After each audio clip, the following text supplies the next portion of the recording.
I'm Ann Makovic, and this is The Minute. Santa Rosa City Schools could bring police officers back to campus after a 5-year pause. Tonight, the school board will review a draft agreement to station officers at the district's 5 high schools. That comes after several recent violent incidents on campus. The VTA strike continues today after the union rejected the transit agency's latest contract offer. The union says the VTA added items in the proposal that were not discussed in recent negotiations. The VTA says they have put forward a proposal that is more than fair. And kids could be banned from riding some e-bikes in Marin County. It would be illegal for people under 16 to operate Class 2 e-bikes under an ordinance being introduced by the Board of Supervisors today. Class 2 e-bikes have a throttle that can go up to 20 miles per hour. I'm Ann Makovic with The Minutes.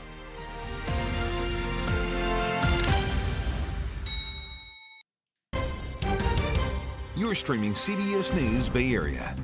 A warning for international students on spring break as the Trump administration issues more deportation orders and travel bans. I just feel a little bit, frustrated. We are going to introduce you to a UC Berkeley student from China who says he's not sure when he'll be able to go home. Plus, firefighters in the East Bay mourning the loss of one of their own. We are sharing some of their favorite firehouse stories. That's the first thing you hear is him laughing or telling a story. And it is the Oscars of garbage. We're going to meet the third-generation garbage man from San Francisco who is in the running to take home this national honor. But our first alert weather, our mini heat wave is peaking today with temperatures nearing record highs for much of the Bay Area. It is beautiful out there. Here is a look at Moss Beach in San Mateo County. And if you're planning to head to the shore to cool off, the National Weather Service is warning of an increased risk of sneaker waves and powerful rip currents. Here's meteorologist Jessica Birch with your forecast and some big changes right around the corner. Daytime highs throughout the Bay Area are sitting well above average for this time of year. 81 in San Francisco. That puts us about 15 degrees above average. And we're actually breaking records in certain parts of the Bay Area today, like San Jose at 89 degrees this afternoon, close to the 90s. Now, along the coast, we are still dealing with that beach hazard statement. So I know you naturally want to spend your time outside along the shoreline, especially on a hot day like today, but be very careful for sneaker waves and rip currents out there today and tomorrow. Now, an area of high pressure sitting not only over us here in the Bay, but widespread throughout the West Coast and all throughout the South in general. Now, that puts us about 15 to 25 degrees above average just off in this region alone, and we're definitely experiencing that here locally. San Jose today is expected to break records for our daytime highs. Now, by tomorrow, we have a cold front sweeping in from offshore, and this changes the forecast drastically. Not only does it bring in some cloudy skies, but also some light showers in the forecast too. That stretches all the way into our Thursday setup, and it actually lingers into our weekend too. By Sunday alone, we have more showers in the forecast for us. And at this point, daytime highs are right back down to the 60s. Let's actually take a look at that real fast. We head over into the next 7 days. We jump from the 80s today all the way down to the 60s just by Wednesday with cloudy skies rolling in, starting actually this afternoon and lasting into this weekend's forecast. Now, that's the Bay forecast. You head over into our inland spots, we're noticing the exact same setup.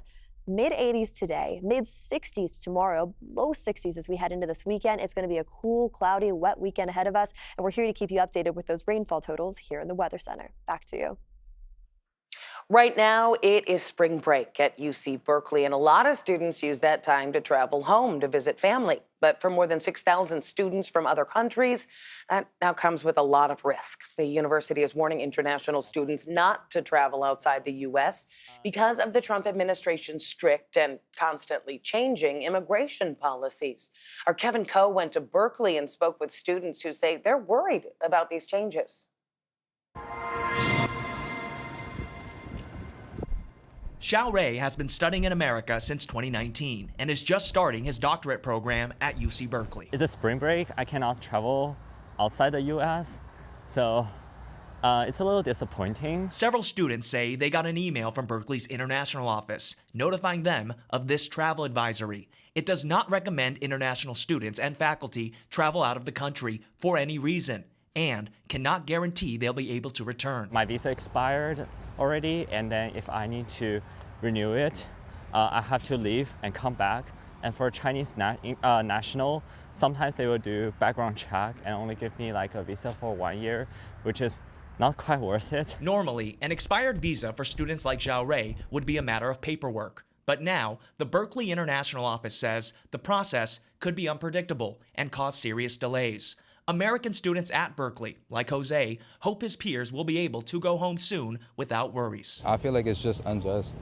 It's not reasonable for you to not be able to go back home. The university's international office also states students who engage in protests put themselves at increased risk for fines, visa cancellation, or deportation. It comes after former Columbia University grad student and pro-Palestinian activist Mahmoud Khalil was arrested by ICE earlier this month on the grounds he threatened America's foreign policy interest. It sparked protests across the country, including at UC Berkeley. They're trying to scare students into silence and into repression, and we're here to show that we're not scared. Still, the travel concerns are high enough that some are choosing to lay low on sharing opinions. It's hard to comment right now because like the next presidential election is in three years. Yeah. Zhao Rui's name in Mandarin means good fortune, but for now, he's not testing his luck. Well, the University of San Francisco spring break has passed, but the school tells us they are also encouraging international students to reconsider travel for the next few weeks. Rough news for thousands of VTA riders. The transit strike is going to continue for now. The union and bus and light rail operators rejected VTA's latest contract offer by more than 80% of the vote yesterday. Union leaders say a major issue is items added in that latest offer that weren't a part of recent negotiations. The agency has continued to play games and not put forth a serious effort in resolving things. Like we stated, the fact that they're bringing items back to the conversation that were removed is proof, that they're the ones that are continuing to stall these conversations. In a statement, the VTA told us they have put forward a more than fair proposal that ensures employees receive competitive pay and strong benefits for themselves and their families. That strike has been going on since March 10th. Now the VTA is offering $5 Uber vouchers twice a day to riders impacted by the strike. Those rides must begin and end at a VTA bus or light rail station. Former UFC heavyweight champion Cain Velasquez has been sentenced to 5 years in prison. The judge sentencing him in a Santa Clara County courtroom yesterday. That comes nearly 3 years after he shot at a man accused of molesting his relative. Velasquez pleaded no contest and has already served 1 year behind bars and 2 under house arrest. Members of Congress demanding answers after a journalist reported that he was inadvertently added to a group chat with top U.S. officials discussing highly sensitive military plans. That comes as the Senate Intelligence Committee holds its annual hearing on worldwide threats. The National Security Council tells CBS News the messages seen by that journalist seem to be authentic. Natalie Brand has the latest from Washington.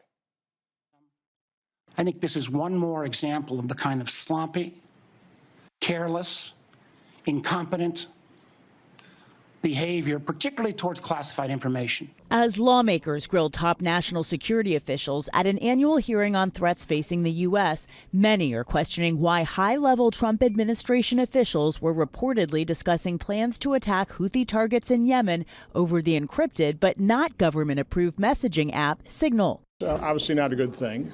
Again, it'll be up to the president, seeing how he wants to handle it. I'm sure it's a mistake that's been corrected right now. Could have had airplanes shot down. I mean, right now we might be talking about possibility of POWs in Yemen.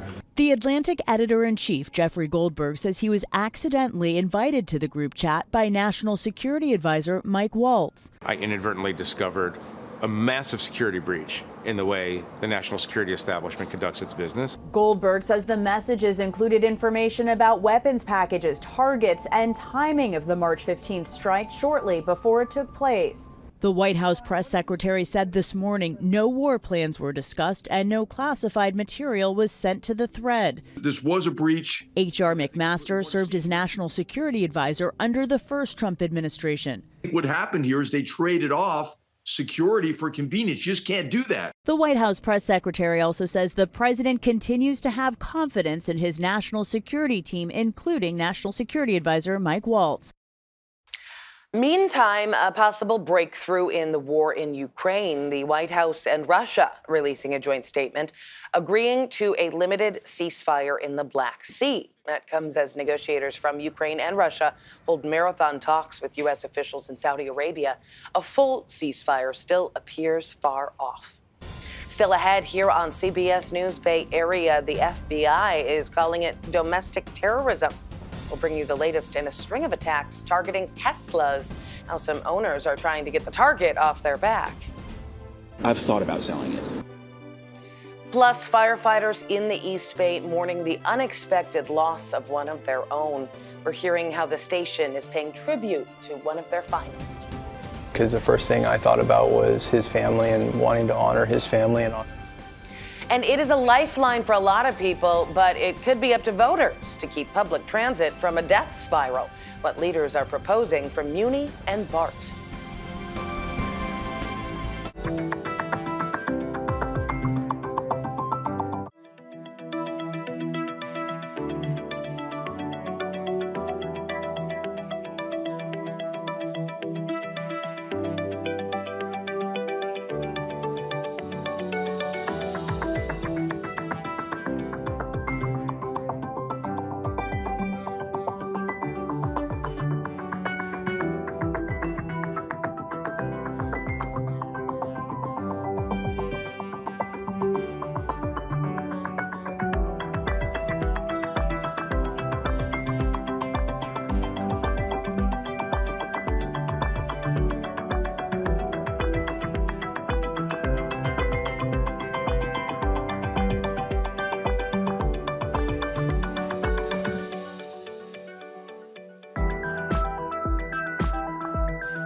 It is a warm day for us here in the Bay Area with 80s in the forecast widespread throughout the Bay, including San Francisco up into the North Bay near Santa Rosa and all the way down into the Santa Clara Valley, where we're actually closer to the 90s there this afternoon. By tomorrow, we cool right back down into the 60s as a cold front approaches us.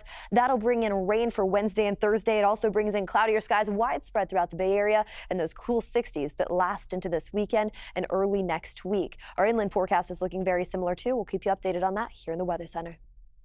An attempt to firebomb a Tesla dealership in Texas is raising the alarm about a series of attacks on Elon Musk's car companies.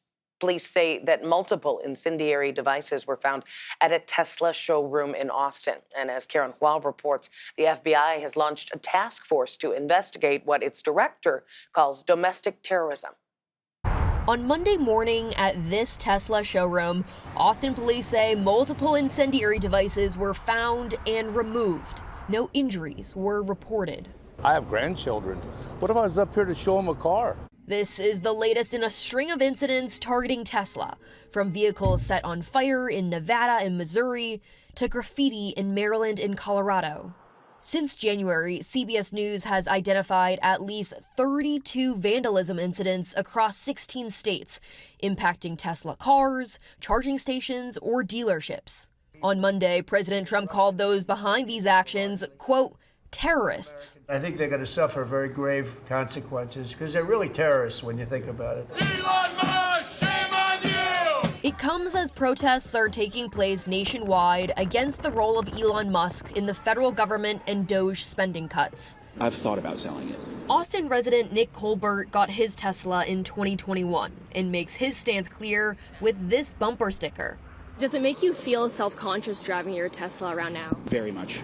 Very much so. To attack someone over political issues is not acceptable at all. Mike Manello owns a Tesla too. If people are going to flip me off just because I'm driving a Tesla, so be it. I mean, just, wave to them with a big smile and say, hi.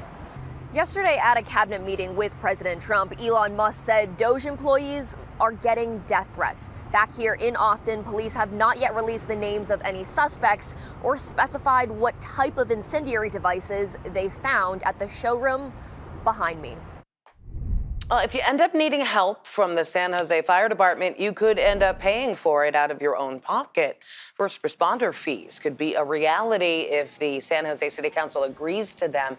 If approved, the department could charge about $427 per visit starting next year. San Jose's fire chief says medical calls have been way up since the pandemic, and these fees would help sustain their responses. San Francisco, Vallejo, and Alameda's fire departments already implement those kind of fees. The Fremont Fire Department grieving the loss of one of their own. Anthony Gansler died last week while he was off duty. Fellow firefighters tell our Kelsey Thor they're going to remember Anthony for his warm personality, how much he loved his family, and his mustache.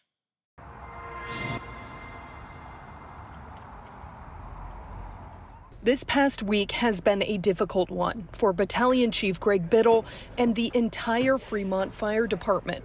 This has hurt the members of this department. It's been a shock to us that him at his age had this happen to him. On Monday, March 17th, beloved Fremont firefighter Anthony Gansler passed away from a job-related medical emergency while at home. Because the first thing I thought about was his family and wanting to honor his family and honor him. Acting Battalion Chief Dan Brunicardi worked with Anthony over the last year.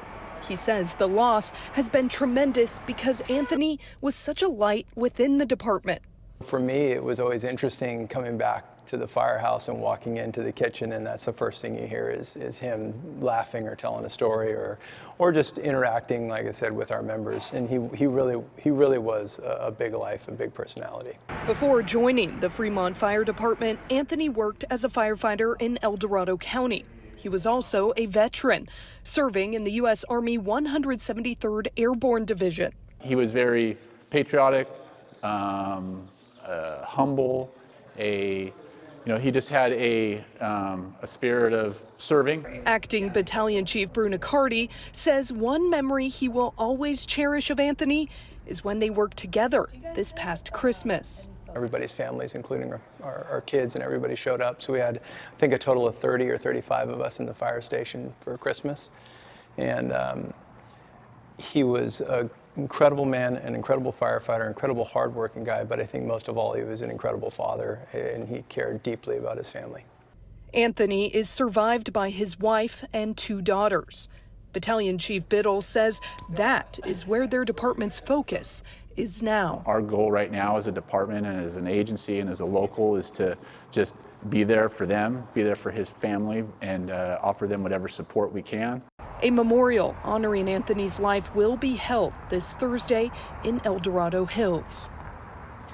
So you may have noticed we cannot talk about Anthony without talking about his incredibly impressive mustache. You might have seen this go viral on social media, and among the things we kept hearing about Anthony were stories about his big personality. Firefighters tell us he kept the fire station laughing, and beyond that, his sense of style set him apart from the rest. His mustache sometimes spoke for itself. People definitely admired his mustache. I don't think anyone ever looked at it and thought they could achieve the same thing. So I don't think anybody tried to emulate that or tried to mimic that. No, it seems fairly impractical. Again, a memorial service for Anthony Gansler is being held Thursday in El Dorado Hills. In San Francisco, vandals hit the Great Highway for a second time. Neighbors found spray-painted messages reading "Bad Idea" and "Open Highway" on the road on Monday morning. The city permanently closed the upper Great Highway to cars earlier this month, following approval by voters in November to transform the area into a new coastal park. It had been closed to traffic on weekends during the pandemic. With a lot of people still working from home, Bay Area transit agencies are still struggling in the wake of major budget problems, and now it may be up to all of us to try to bail them out. This graph from the Bay Area Council shows where things stand right now compared to pre-pandemic levels. AC Transit, represented by the yellow line, saw the biggest bounce back with 74% of its ridership returning. Muni, there in the green, saw a 69% rebound, but Caltrain in the blue and BART in the purple are both under 50%. Now, some Bay Area lawmakers are pushing for a funding measure that would be decided by voters on next year's ballot. Supporters tell our Kara St. Cyr it could save some critical services and routes that many people rely on every day. For Sebastian Petty, public transportation is a lifeline. He uses both BART and Muni for his commute, but it's also how his sick father gets the care he needs. My father, who lives with us, is a Muni paratransit rider and really relies on that aspect of the system. So very much part of my life as a San Franciscan. Sebastian's life is on a tight schedule, but the consistency of his commute is now in jeopardy. Muni and BART are facing a devastating deficit, with Muni projecting a $300 million shortfall in 2026, and BART facing its own $350 to $400 million shortfall the year after. Both would have a dramatic impact on commuters, who would see drastic cuts in services. Senator Scott Wiener is proposing a sales tax to soften the blow. It is in everyone's interest to make sure that we have high-functioning transit, and devastating service cuts where we, for example, have hourly BART trains or no weekend BART service, or reduction of Muni frequency by up to 50% and so forth. That is not in anyone's interest. Wiener's proposing a 1-cent sales tax in San Francisco and a half-cent tax in other Bay Area counties like Alameda and Contra Costa. His proposal will be sent to a ballot for voters to decide in November 2026. There is no downtown recovery without good transit, and the Bay Area will be severely weakened if we let this happen. BART spokesperson Alicia Tross says BART hasn't decided where it stands on the tax, but agrees something must be done. We run 4,000 trains. We would only run 500 trains. I mean, can you imagine having to wait for your train for an hour and having to probably transfer to get to your end destination? Several stations we'd have to close, and that would only cover half the deficit. If the measure passes, voters would pay the tax for 10 to 15 years. A small price, Petty says, for a healthy transportation system. We're going through downtown San Francisco right now, and transit is just absolutely essential to downtown's recovery. Meanwhile, BART says they have balanced next year's budget. There will be a hiring freeze, budget cuts across departments, and they're going to start running shorter trains. And the agency warns if nothing changes, BART could be facing a potential $400 million deficit in the future. Still ahead here on CBS News Bay Area, one man's trash is another man's chance to win the Oscar of trash collecting. It's not everybody's dream or ambition to grow up and be a garbage man. I enjoy what I do. Yeah, we're going to take you on the job with one San Francisco garbage man that's being called one of the best in his discipline.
Yesterday was a beautiful day. It was a warm day too. High pressure has been sitting over the whole West Coast, keeping us above average by about 15 to 20 degrees. But that's going to start shifting away as an area of low pressure just offshore starts moving its way in. This is a cold front that's going to sweep in pretty fast as we head into our Wednesday morning. Light showers at times, but for the most part, we'll just see on and off cloud or showers with a lot of clouds in the forecast as we head into Wednesday. By Thursday morning, we see bands of rain sweep throughout our local communities, and then it's on and off as we head into this weekend and early next week when it comes to our rain chances, widespread throughout the Bay Area. Now, keep in mind, all off into the East Bay and down into the Santa Clara Valley, we're actually sitting a little bit below average for this time of year, so any drop of rain helps when it comes to getting those numbers up.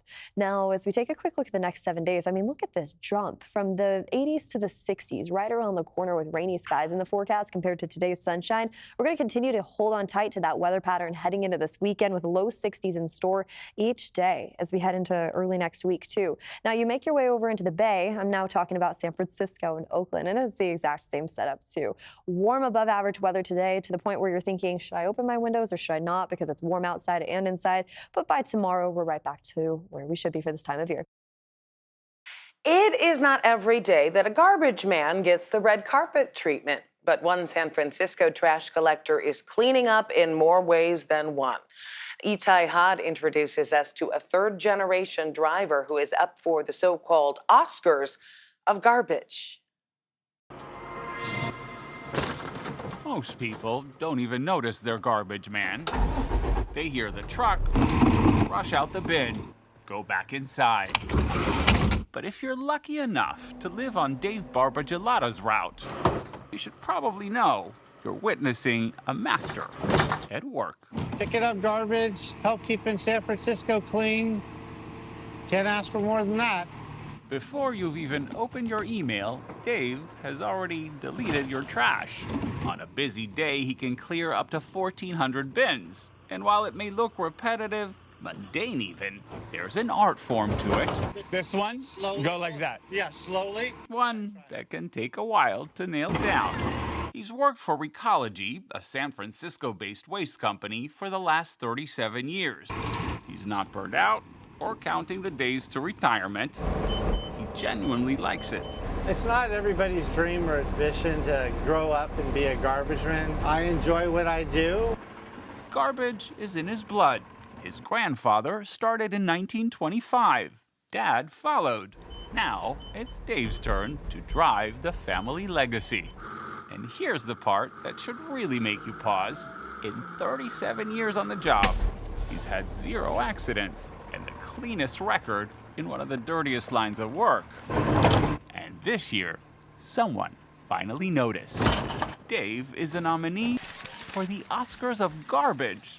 Yep, you heard that right. It is exactly like an Oscar. They're announced, they walk up a red carpet, they come up onto a stage. Michael E. Hoffman is the president of the National Waste and Recycling Association, which started handing out these awards 65 years ago. We show up every day. We're on our streets and our highways and our towns and our cities more than anybody. More than EMS, more than police, more than fire.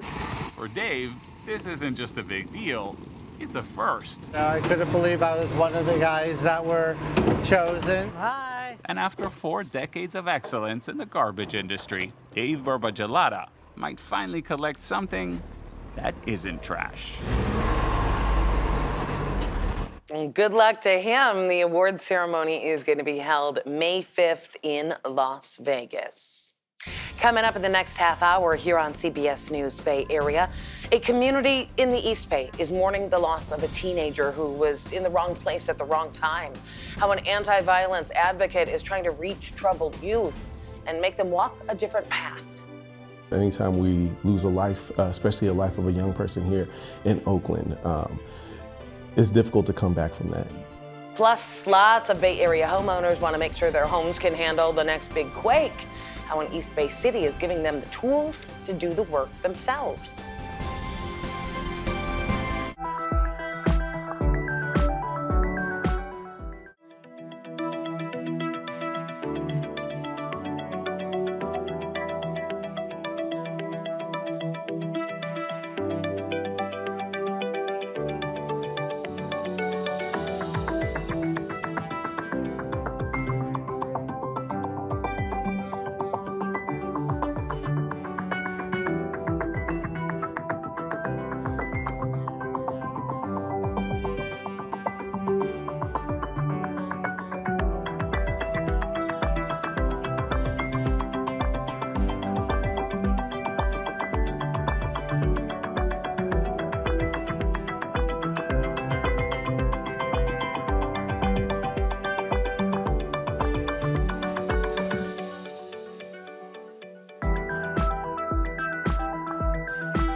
Ann Makovic, and this is the Minute. Former UFC heavyweight champion Cain Velasquez has been sentenced to 5 years in prison. That comes nearly 3 years after he shot at a man accused of molesting his relative. Velasquez pleaded no contest and has already served 1 year behind bars and 2 under house arrest. The VTA strike continues today after the union rejected the transit agency's latest contract offer. The union says the VTA added items in that proposal that were not discussed in recent negotiations. The VTA says they have put forward a proposal that is more than fair. And a beach hazard statement in effect for our Bay Area shorelines. This is a look at Moss Beach in San Mateo County. The National Weather Service says there is a higher risk for sneaker waves and rip currents. That is in effect until Wednesday morning. I'm Ann Makovic with the Minutes.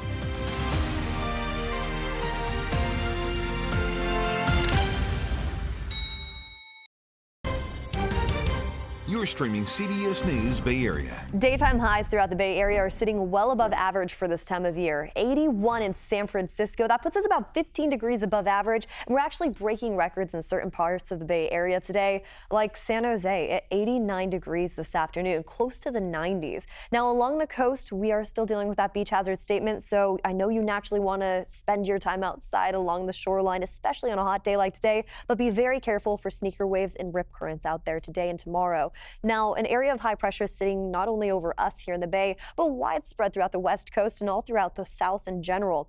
Now, that puts us about 15 to 25 degrees above average just off in this region alone, and we're definitely experiencing that here locally. San Jose today is expected to break records for our daytime highs. Now, by tomorrow, we have a cold front sweeping in from offshore, and this changes the forecast drastically. Not only does it bring in some cloudy skies, but also some light showers in the forecast too. That stretches all the way into our Thursday setup, and it actually lingers into our weekend too. By Sunday alone, we have more showers in the forecast for us. And at this point, daytime highs are right back down to the 60s. Let's actually take a look at that real fast. We head over into the next 7 days. We jump from the 80s today all the way down to the 60s just by Wednesday, with cloudy skies rolling in, starting actually this afternoon and lasting into this weekend's forecast.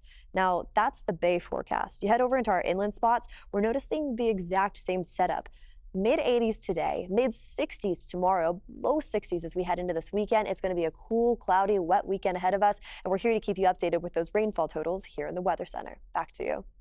A 16-year-old is facing murder and robbery charges after being accused of shooting and killing a 15-year-old boy over a backpack. Now it is up to the Alameda County District Attorney to decide whether to try that teen as a juvenile or as an adult. Armanda Harry has the latest from police and reaction from a community organization that works to prevent these types of crimes. The community here in East Oakland is still mourning the loss of the 15-year-old who was shot and killed. You can see there is a growing memorial here. Police say they don't believe he knew the 16-year-old suspect and he was just in the wrong place at the wrong time. Oakland police say a 16-year-old is charged with murder, robbery, and discharging of a firearm in connection with the deadly shooting of 15-year-old Durbing Alvarado. Feeling like it's a safe space that someone's brought you to. Dr. Joe Griffin, executive director of the nonprofit Youth Alive, says the news was devastating. Anytime we lose a life, especially a life of a young person here in Oakland, it's difficult to come back from that. The community gathered at a vigil Friday to remember Alvarado. He was waiting for friends to walk to soccer practice when police say the person tried to rob him of his backpack before firing multiple shots, killing Alvarado. Griffin has worked in violence prevention for 15 years and says the ages of the victim and the suspect make this case especially hard. You know, it hurts in a really specific way because we're talking about hurt people, and we're talking about hurt young people hurting other young people. Youth Alive works to break the cycle of violence in Oakland and help the community heal from trauma. Where do we interact with young folks to make sure that this isn't the choice that they have to make or feel that they have to make? And how do we really wrap our arms around a community that's now lost a young person? And for these young people who are part of their friend groups and their networks, are going to live with this trauma for the rest of their lives. First, the district attorney's office charged the suspect with the murder of Durbing Alvarado.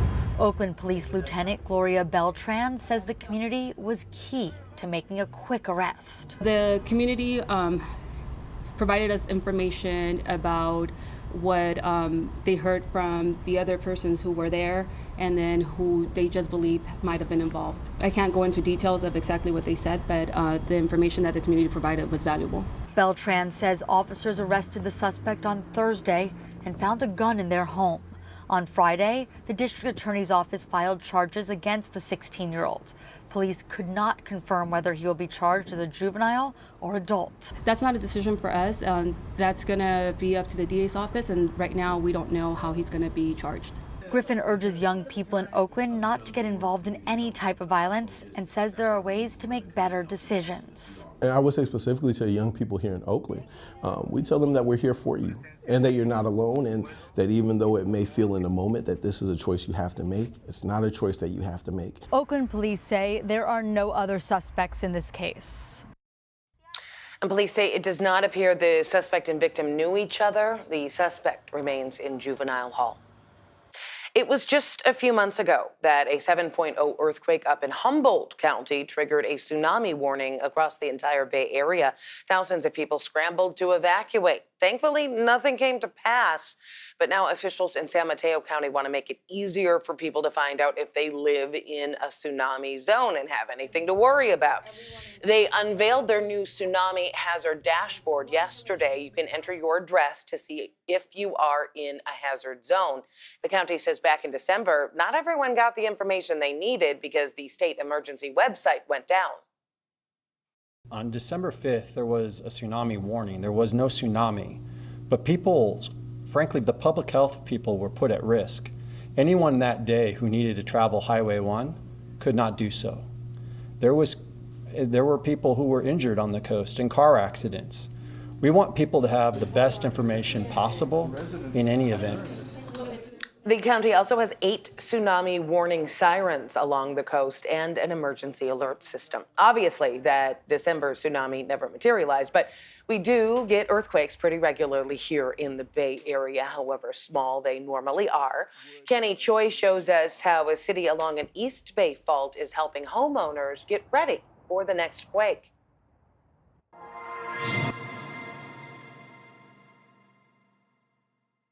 Cody Drake is in the beginning stages of strengthening his home. The Hayward Fault runs parallel to the city of San Leandro, where he and his wife feel the earth shift from time to time. We were standing here talking. I heard some stuff in the house creaking. I knew what it was. He's been inspecting the foundation of his house, zeroing in on what needs to be addressed.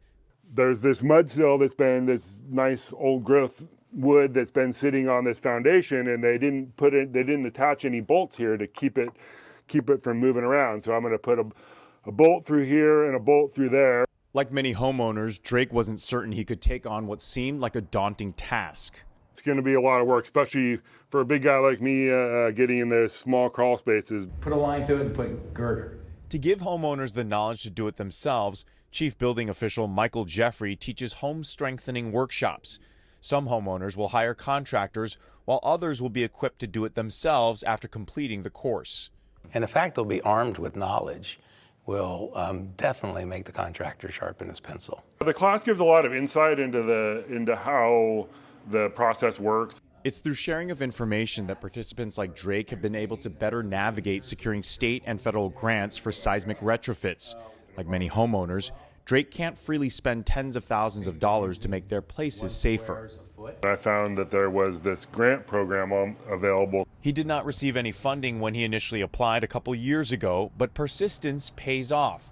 Drake will receive a total of $16,000 through the California Residential Mitigation Program and FEMA, the Federal Emergency Management Agency. That's why Jeffrey and his staff continue to devote resources into the $30 workshops, because they believe it's good for the homeowner and the larger community. The less people we displace is less burden on emergency services, Red Cross. So across the board, it's a win-win. Drake is close to completing the course and ready to put in the work. Sweat equity, I guess, to improve the property value and make us safer. Coupled with classes and grants to help pay for costs, it's a no-brainer for Drake and homeowners to make their homes safer ahead of the next big quake. And you do not have to live in San Leandro to attend one of the workshops. The next classes are set for July. If you want to sign up for one or apply for grants, we have information on our website, kpix.com. Coming up next, bringing the madness to the Bay, the excitement for college basketball, and the games being played at Chase Center this week.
It is a warm day for us here in the Bay Area with 80s in the forecast widespread throughout the Bay, including San Francisco up into the North Bay near Santa Rosa and all the way down into the Santa Clara Valley, where we're actually closer to the 90s there this afternoon. By tomorrow, we cool right back down into the 60s as a cold front approaches us. That'll bring in rain for Wednesday and Thursday. It also brings in cloudier skies widespread throughout the Bay Area and those cool 60s that last into this weekend and early next week. Our inland forecast is looking very similar too. We'll keep you updated on that here in the Weather Center.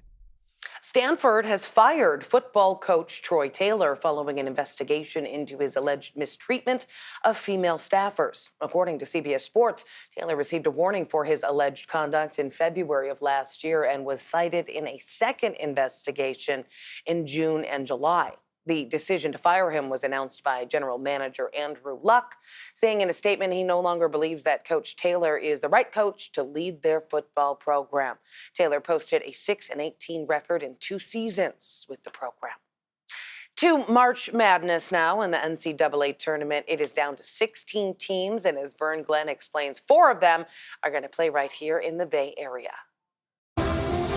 This is the Northern California Honda Dealers Madness Minute.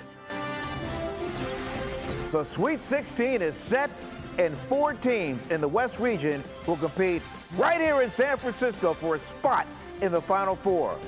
One of those teams is 4th-seeded Maryland, fresh off the first buzzer beater of the tournament. Fear the Big Hat. Terrapins in white trail Colorado State by 1, 3 seconds. Ball for Derek Queen, and Queen was king! The bank was open and four-seated Terrapins fended off the upset bid 72-71, and the freshman queen held court. I was a little bit nervous, but I knew like we was due for one, and I had to make this. What makes Coach Willard someone who basketball players listen to? First, he do pay us the money, and then so we got to listen to him. With the Madness Minute, I'm Vern Glenn.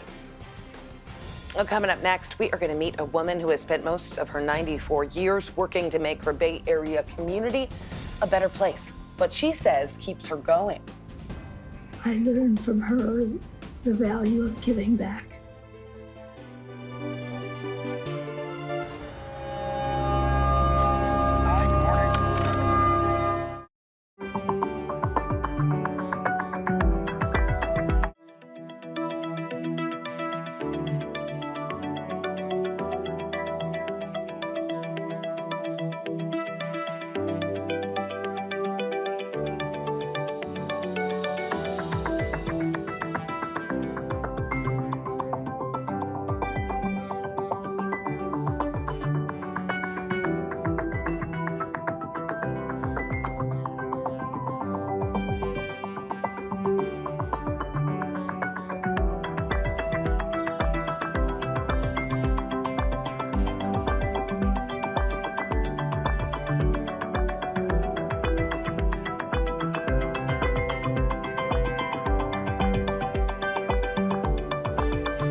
Yesterday was a beautiful day. It was a warm day too. High pressure has been sitting over the whole West Coast, keeping us above average by about 15 to 20 degrees. But that's going to start shifting away as an area of low pressure just offshore starts moving its way in. This is a cold front that's going to sweep in pretty fast as we head into our Wednesday morning. Light showers at times, but for the most part, we'll just see on and off cloud or showers with a lot of clouds in the forecast as we head into Wednesday. By Thursday morning, we see bands of rain sweep throughout our local communities, and then it's on and off as we head into this weekend and early next week when it comes to our rain chances, widespread throughout the Bay Area. Now, keep in mind, all off into the East Bay and down into the Santa Clara Valley, we're actually sitting a little bit below average for this time of year, so any drop of rain helps when it comes to getting those numbers up.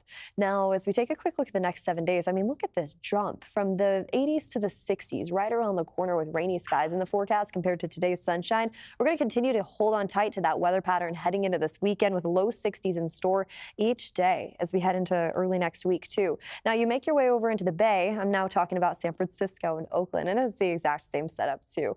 Warm above average weather today to the point where you're thinking, should I open my windows or should I not, because it's warm outside and inside. But by tomorrow, we're right back to where we should be for this time of year. Tyler, the Creator, Hozier, and Doja Cat. Those are just some of the big artists performing at this year's Outside Lands Music Festival. It is returning to San Francisco's Golden Gate Park from August 8th to the 10th. Tyler, the Creator, is back after pulling out of his headline performance at last year's festival. And the Bay Area's own Still Woozy is set to take the stage, along with many California-based artists. If you plan to go, tickets range from almost $500 to $1,000 for general admission.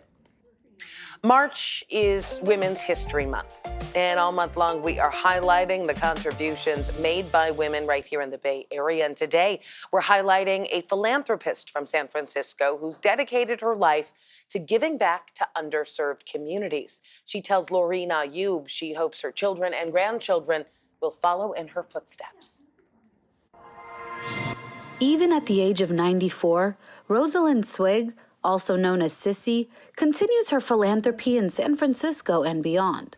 Recently awarded a key to the city for her unwavering support to the arts and social justice, she credits her generosity to lessons from her mother. I think my mother was my strongest influence, and I guess I learned from her the value of giving back. And now Miss Swig is passing on that value to her children and grandchildren. Focusing on disadvantaged communities, Rosalind says her family's commitment to uplifting others came from a key principle in her Jewish faith. We have a term, a Hebrew phrase called tikkun olam, and that phrase, when translated, says, give back to those in need without any expectation of getting something for yourself in return. And one such example of that sense of giving back can be clearly seen at the India Basin Shoreline Park. The Bayview Hunters Point site, once a hazardous wasteland, was revitalized after Miss Swig, who was co-chair of the Capital Campaign Committee, rallied with others to support the community. It was really transformative because it allowed me to become aware and part of a community that had gone through and was going through very, very difficult times. Rosalind shares that compassion for humanity with her grandson, Adam Swig, who runs nonprofit Value Culture. The greatest gift my grandmother ever gave me was the gift of giving back, of knowing how to give back. And that's the one thing we hope to leave people with. For Rosalind, whether it's a political leader or community member across the city, she wants her neighbors to know one main thing. They are part of a world that cares. So I guess that's what gives me the most pleasure. The kind of care that keeps her and her family always finding ways to give back.